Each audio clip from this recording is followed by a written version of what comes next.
Hai Sobat Sehat semuanya, saya Dr. Tirta Wijaya. Di channel ini kita akan bahas berbagai masalah seputar kesehatan, dan pada kesempatan kali ini kita akan membahas pertanyaan dari salah satu Sobat Sehat kita. Jadi Sobat Sehat kita itu bilang ke saya gini, Dok, saya terapkan defisit kalori yang seperti dokter bilang. Saya waktu itu konsumsinya cuma 500 kalori per hari. Berhasil loh dok, saya turun berat badannya drastis. Tapi kenapa ya dok, kok muka saya jadi kelihatan kuyup? Banyak orang yang bilang saya kelihatan tua setelah saya turun berat badan. Ini gimana caranya ya dok, supaya muka saya juga segar, tapi saya tetap mau kurus seperti sekarang?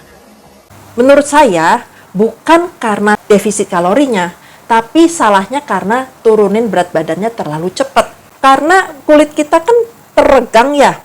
Kalau dia tahu-tahu berat badannya turun dengan cepat, itu bagaikan balon yang lalu mendadak dikurusin, dikempesin. Kendor dia. Makanya itu loyo kelihatannya. Karena yang tadinya isinya penuh, tahu-tahu kempes.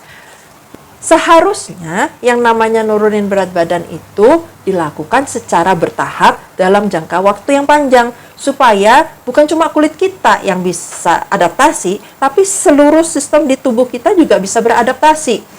Kalau penurunan berat badan dilakukan secara teramat drastis seperti ini, tubuh kita itu kaget. Nanti dia akan melakukan adaptasi untuk mengamankan sistem. Jadi akibatnya apa? Akibatnya nanti dia rebound, berat badan akan naik lagi dengan lebih cepat malah. Itu satu. Terus yang kedua, kulit kita itu nggak sempat dia mengkerut. Dia masih dalam kondisi yang longgar, yang kendor. Terus begitu kempes, ya ini dia masih kendor, jadi menggelambir, jadi kulitnya jadi keliput. Ada kantong mata, ada kantong pipi, kayak gitu-gitu. Yang aman untuk menurunkan berat badan itu maksimal, jadi paling banyak setengah kilogram per minggu. Jadi sebulan itu sekitar 2 kilogram. Jangan turun lebih besar dari itu. Tapi saya targetnya mau nurunin 20 kilo, dok. Ya 20 kilo dibagi 2, ya 10 bulan nah. Jangan targetnya 20 kilo dikerjain dalam waktu 2 bulan. Ya kempot nanti. Kurusnya kurus, tapi nggak bagus. Buat apa? Nah, terus kalau udah terlanjur kempot itu gimana dong? Ya macam-macam sih sebenarnya. Bisa caranya dioperasi. Jadi ke dokter bedah plastik, itu nanti kulit-kulit yang lebih ditarik, dipotong, dibuang, terus dijahit. Itu jadi kenceng lagi, bisa. Tapi kalau Sobat Sehat mau dengan cara yang alamiah, itu akan makan waktu. Pertama kita harus meningkatkan elastisitas kulitnya.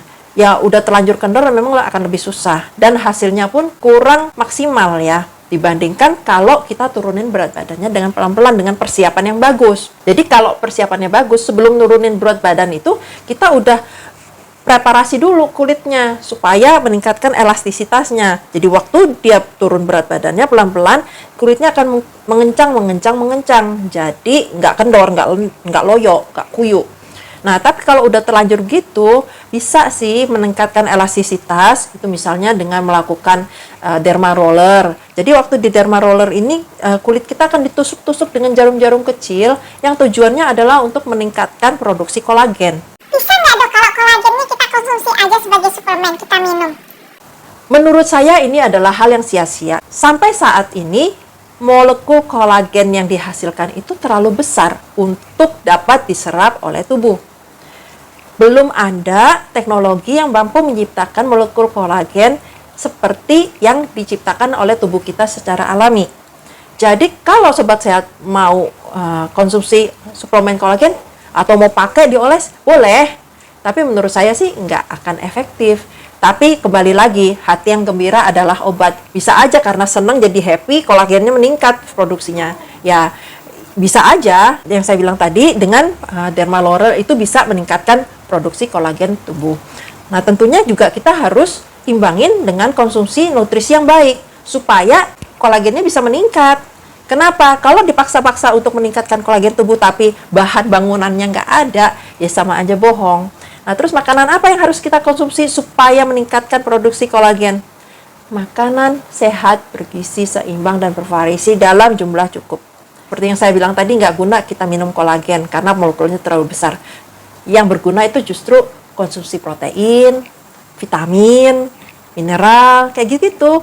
protein bagus dan harus dimasak ya kalau protein. Itu sumber protein yang bagus contohnya itu adalah daging, terutama daging putih, terus telur, tahu, tempe, kedelai, kayak gitu.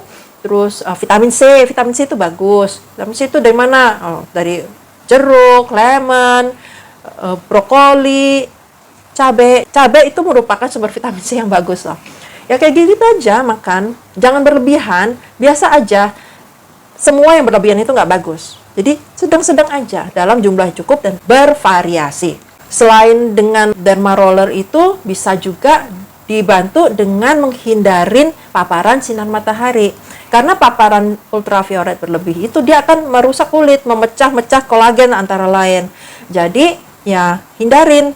Kalau nggak perlu-perlu nggak usah keluar-keluaran, nggak usah keluyur-keluyuran. Kalau perlu keluar rumah, pakai itu baju lengan panjang, celana panjang, tertutup, pakai yang warnanya gelap, terus pakai tabir surya untuk daerah-daerah tubuh yang nggak tertutup pakaian. Terus kalau matanya juga perlu diproteksi ya, pakai kacamata hitam, pakai topi yang lebar, pakai payung kalau perlu, sebisa mungkin berteduh. Terus kalau misalnya berenang, ya itu tabir suryanya diaplikasi lagi. Jadi bukan sekali untuk selamanya, itu pakai sunscreen ya. Gitu deh. Nah, dengan melakukan hal-hal semacam itu diharapkan elastisitas kulit meningkat, terus nanti yang kendor-kendor, yang loyo-loyo, yang kuyu-kuyu itu akan mengencang kembali. Kalau kencang kembali ya diharapkan ya berkuranglah keloyoannya. Tapi ya itu kembali lagi saya bilang ini proses yang perlu waktu ya, bukan simsalabim plok langsung kenceng. Kalau sobat sehat mau yang cepat yaitu ya tadi yang saya bilang dengan operasi plastik, lakukan skin lift, dipotong kelebihan kulitnya.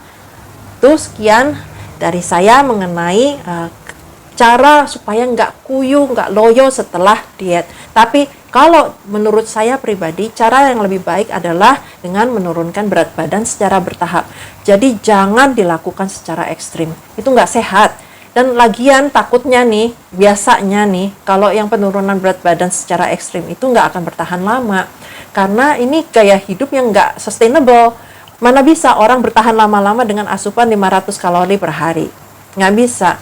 Dan itu nanti begitu dia stop diet yang ekstrim itu akan naik dengan cepat berat badannya. Jadi kalau misalnya pun itu kulitnya, misalnya nih, habis kuyu, terus dioperasi, berat badan naik lagi, kendor lagi nanti. Jadi menurut saya itu nggak sustainable dan nggak seharusnya dilakukan seperti itu. Semoga apa yang saya sharingkan hari ini bermanfaat dan jadi berkat. Kalau Sobat Sehat ada pertanyaan seputar kesehatan semacam ini, bisa langsung di komen aja. Nanti kita akan bahas di kesempatan-kesempatan berikutnya.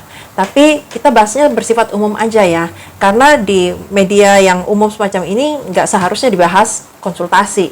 Ini adalah disclaimer saya. Kalau Sobat Sehat suka dengan bahasan kesehatan semacam ini, atau Sobat Sehat ada nanya ke saya, sebaiknya subscribe di channel ini, lalu aktifkan notification-nya, supaya kalau saya jawab, atau kalau saya buat video baru, Sobat Sehat akan dapat pemberitahuan dari YouTube. Salam sehat selalu!